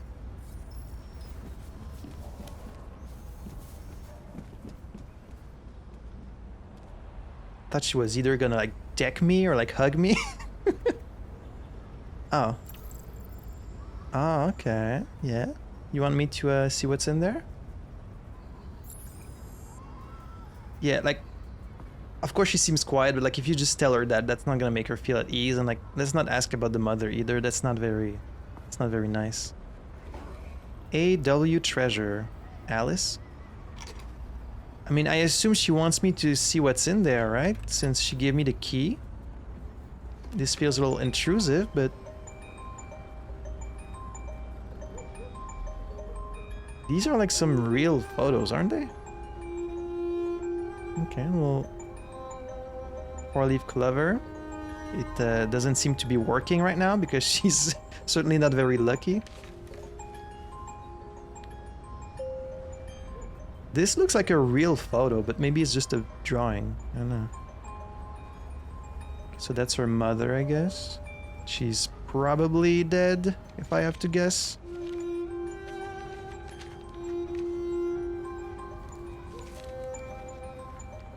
Why are you bleeding? Or is that your mother? Or is that her? Why is she drawing herself with black hair? Look at this picture of her dad. It's so it's so on the nose, like, get it? He's bad. He's frowning. Okay, yeah. This is gonna be about how like he destroyed me previously. He beat me up. Yep. And now she's sad. Maybe she doesn't want to get attached because she's scared that it's gonna happen again. Oh, she's registering all that. She's like, oh, okay. So that's what happened to me. But like, what do you do if you're an android and like you get hurt? Like, are there resources for you? Can you like tell the police, or like you're not really considered a person, so like they don't really care? Like, even if you tell on your neighbor for like beating up their dog, I feel like the police kind of intervene about that stuff. I hope. But if you're an android, I don't know. Like, what kind of rights do they have? I feel like probably not many, if any. Ask Todd for new instructions. I have some instruction for you, Todd. Don't beat me up. What are you doing? She's just chilling. I'm playing. You're playing. I know what you're thinking. You think your dad's a lowlife? Huh? Fucking loser? Can't get a job, take care of his family? Don't you think I tried to make things work? But whatever I do, when someone comes along, they just fuck it all up! This is completely unprovoked. You hate me. You hate me, don't you? Say it! You hate me!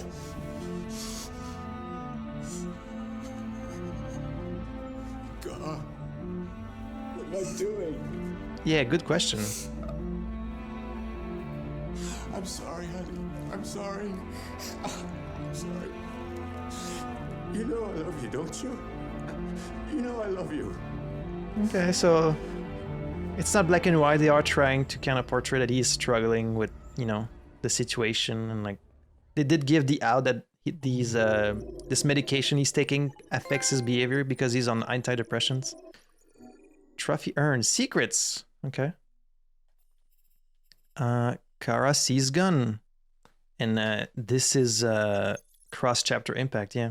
Discovers a way down. Oh, we're definitely going to be escaping this house at some point. Hey, I think I saw everything. How about that? 100% complete. Nice. Oh, man, I almost want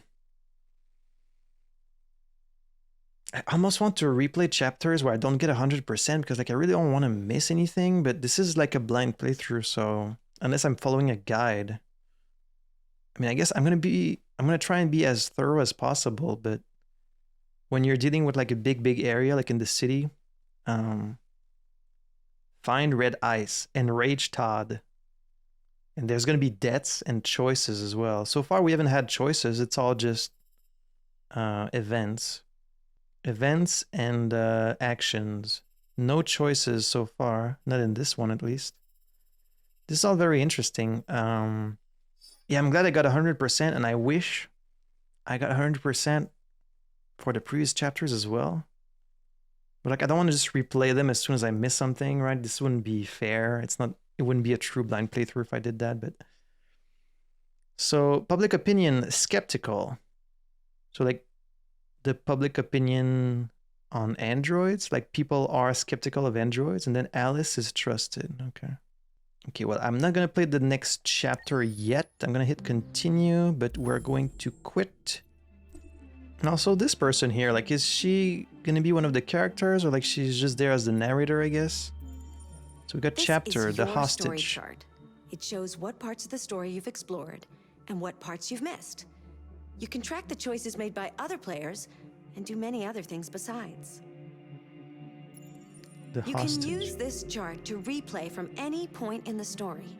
Oh. But the people who designed me recommend that you play through at least once without going back, no matter what happens. Yeah, okay. Either way, 48%? Damn, I missed so much stuff here. But like, a lot of these are branching paths, so like, I couldn't have done everything, right? I think by 48%, I think it only means that I saw 40% of the possible things. I don't think it means you could get 100% in a single run, right? Because like, a lot of these are branching, so like, this is a choice. This is a choice. So I'm not going to replay stuff, but I will do my best to see as much as I can. Shades of color, I got 66%. Oh man, okay, in this one I missed quite a bit of stuff. Well, not that much, but... Okay, I did miss like 2 things, unfortunately, but this was a very short chapter, so I guess it's not too bad. A new home. And then the painter, okay. What are the extras? This Artworks? is the extras section. As you play, you'll unlock all kinds of content that you can find here. Okay. So I have points that I can spend on... I guess this is like concept art? Sure. Oh. Yeah, this is concept art. Okay, well, there's some interesting stuff here. So this is the first chapter. This is Connor. Okay. You can see they went through many different iterations for his outfit. Ooh. So they have some kind of like blue blood. Interesting. In Aliens, the blood is like white. In this, the blood is blue. I think this is concepts for the Daniel. Then you got the SWAT team. The shop, rare bot. Technoid 2000. Then this area, the house. The deadbeat dad watching. Oh, see, he's watching F1 on TV here. Not hockey. I mean, this is a very realistic house. I'm sure a lot of houses look just like this. Sad daughter concept art. That's the best.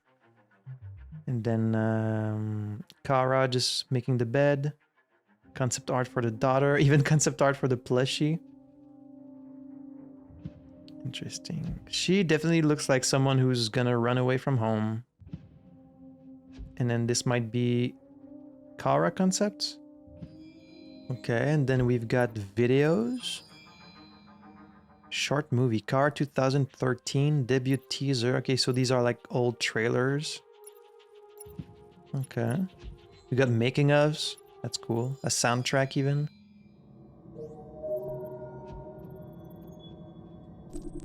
Do you want to buy this item? Oh, this might be like a model that you can rotate around, right? Right? Yeah, okay. Oh, and we get to learn more about them. Interesting. Variation. You can put it in the rain. Just put him in the shower. Okay, no, it changes his clothes. You can put him a tie. Ooh. And he's really good at playing with this coin. So Connor is a prototype named the RK-800, created by CyberLife. Its initial goal is to assist human detectives in their investigations by offering them technological assistance. He is also equipped with a social module, which is specially developed to create the ideal partner, capable of integrating into any team. The Connor model, so there are more like him, like he's not unique, right? There's like multiple exactly like this. And he's a very recent model, he's from 38. The Connor model includes a physical simulation software based on the analysis of elements of the crime scene. Yeah, really cool stuff. He can thus reconstruct past events by cross-checking the evidence at his disposal. I mean, it's probably not exact, like he might make some mistakes, it's more like an estimation, but of course, for the purpose of the game, it's probably exactly what happened. It is also the first model to offer the analysis of biological evidence in real time by direct sampling and ingestion of samples. Okay, so you can like taste the blood and then he can tell like exactly who it is. The first time a Connor model was used in real life conditions was part of the investigation on deviants. So this is the first time. No date has been given regarding its use by police forces on a larger scale. Interesting. And then Kara. I want to read more about her. Kara uniform. She's an older model, she's from 32. Kara is an AX400 model marketed in 2032 by CyberLife again. The AX400 is designed to take care of the housework and look after young children. They can speak 300 different languages, cook more than 9,000 dishes, help children with their homework and play with them. Wow. This model is highly popular because of its ability to get along with young children. After technical difficulties on the assembly line, which should have led to her disassembly. Okay, so they're talking about the specific unit. Technical difficulties, what's that mean? Maybe it means that she's like going to deviate from her programming, like she should be just a VI householder, but she's going to evolve, maybe? Like this specific unit? Should have led to her disassembly, but she was sent to a store where she was quickly sold for the first time, then resold and changed hands several times. I wonder why people got rid of her. Like, was she not working, or like do people just get rid of their androids a lot? Purchased by a certain Todd Williams. The name Kara is thought to have been given to her by Alice, but it is quite possible that it was Kara who first whispered this name to Alice. Right, because it's the name of the... Okay, no, it's not the name of the model. The model is just AX400. Having been damaged following what Todd described as a stupid accident, Kara was sent for repairs several times where her memory was reset on each occasion. Ugh. Yeah, there's like another moral kind of dilemma with erasing the memory of like a sentient being, you know? Interesting. I don't know who the other... Oh. Okay, I was gonna say I don't know the name of the other guy, but here it is. Marcus. Ooh. This one is classified. Interesting. I just thought he was like a regular servant, but there might be more to this one. Marcus is a prototype gifted by Elijah Kamsky to his friend and celebrated painter Carl Manfred after Manfred lost the use of his legs. He was initially developed as part of a CyberLife secret program aimed at elaborating a new generation of autonomous androids. Marcus helps the old man in all everyday tasks, but mostly provides companionship. After his accident, Manfred became a recluse and stopped painting. Marcus's presence helped him gradually regain a taste for life. That's nice. A special relationship slowly grew between the old man and the android, initially only seeing Marcus as a sophisticated yet stupid machine. Ultimately, Manfred cultivated an attachment to Marcus which flourished into a father-son relationship. Okay, well that's nice, that's some growth. Unconditionally devoted to his master, Marcus heeds his advice, studies literature and music, listens to the old man philosophize about the world and his warnings about the dangers it holds. All three of these characters, their arcs sound very interesting to me.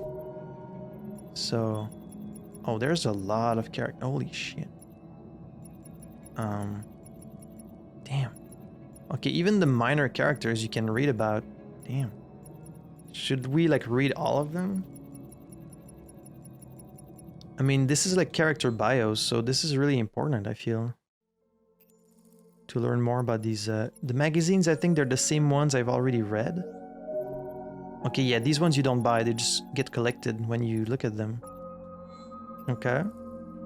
And then survey. Great. Let's start. Would you consider having a relationship with an android that looks like a human? I mean, not the androids as I currently see them, which is like they're more like a virtual intelligence rather than a true intelligence. Like if it was a true AI, then I might. But if they're more like just programmed to have simulated emotions, then I wouldn't. I don't know. Do you think that technology could become a threat to mankind? Absolutely. Already if you is. had to live on a deserted island and could only bring one object, what would it be? How much pen and paper? A console? But then on the island, would I have the electricity to power that console? Do I have the internet to buy new games? Like, your cell phone's going to run out of... What are the parameters of this question? Like, do I get to recharge my cell phone? Do I get access to the internet? I guess I'm gonna say pen and paper. Do you consider yourself dependent on technology? Absolutely. What technology do you most anticipate? I wouldn't have the guts to go to space, even if it became commonplace. Like, I would be too scared. I can barely take the plane, so as cool as it sounds, I don't think I could do it. Flying cars. You know, at this point, we've been predicting flying cars for like centuries, I feel, and we're really not any closer to it than we were like 50 years ago, so I don't think it's ever gonna happen, really. Not, at least not in the way that we imagine them. Brain-connected device, that sounds like a fucking nightmare. That sounds like way... It sounds like it would open a huge can of worms. I don't think that ethically we could really like control something like that. I couldn't really do... I mean, you could say the same about androids, but I'm gonna say androids. Do you believe in God? Damn, you're just gonna ask me straight up? No, I do not. Would you let an android take care of your children? I mean, depends on the programming. I don't know. They could go berserk. How much time per day would you say you spend on an electronic device? Ugh. That's the options? I thought it was gonna be like 1, 3, 6, 12. More. Way more. If you needed emergency surgery, would you agree to be operated on by a machine? I mean, it depends how competent is the machine. Like, what's its track record? Like, if it's as efficient as a person, then I guess yes. Like, I don't think we would rely on machines to do surgery unless they were better than a surgeon. Like, that's the only reason you would do that, right? So, if they were only as good as a surgeon, I don't think we would really rely on them. So, I guess yes. Do you think one day machines could develop consciousness? Yes, I do. Oh, you get the world's answer, okay. 60% yes. Interesting. I mean, I wouldn't have a relationship with, like, Siri, you know? It would have to be with an android that has true AI. 60% yes, yeah. 28% an instrument, interesting. Most people want to play some music, and then most people a cell phone. I mean, once you run out of battery, what do you do? Yes. I'm glad people are being honest. Technology they most anticipate. Yeah, sounds about right. Interesting. I thought maybe that number would be smaller, but 47% is a pretty sizable amount of people. Don't know. A lot of people saying yes. Yeah, I think they needed to give much bigger amount of hours. But again, this is 2018. Yeah. Yes. Interesting. Interesting. Okay, let's go back to the profiles. This is going to be a longer episode than I was planning to make it. Okay, so let's check just a few more profiles. I just hope they don't tell you anything that like you're not supposed to know yet. I think they would probably have predicted for that. 29, so she's around 10-year-old. Alice is Todd Williams' little girl, age 9. Okay. She has lived alone with her father since her mother left. Okay, so she's not dead. See, we're learning some stuff here. She seems timid and lonely, living like a shadow in the big house where the oppressive presence of her father lurks. Sad and silent, she takes refuge in novels which she devours, whilst holding Timothy, her stuffed fox, which she takes everywhere. When Kara returns to the house after being repaired, the little girl seems strangely distant. Interesting. And then this is, this one looks, he looks a little bit like Michael Fassbender, doesn't he? A little bit. Daniel. So he's a bit of an older model. Daniel is a PL600 model designed to be a family's personal assistant. He's in charge of the house and kitchen maintenance, as well as supervising the children during homework and games. I mean, see? Supervising during homework and games, that sounds pretty reasonable. It's not like taking care of your kids all the time. It's only like for specific things, so that's a bit more okay to me. The PL600 sold very well in the year of its commercialization, but was quickly overtaken by newer and better models and is now in a period of irreversible market decline. It's very interesting because he demonstrated emotions that we haven't seen any of the other androids show, like fear and anger, you know? So that's quite interesting. This is the policeman.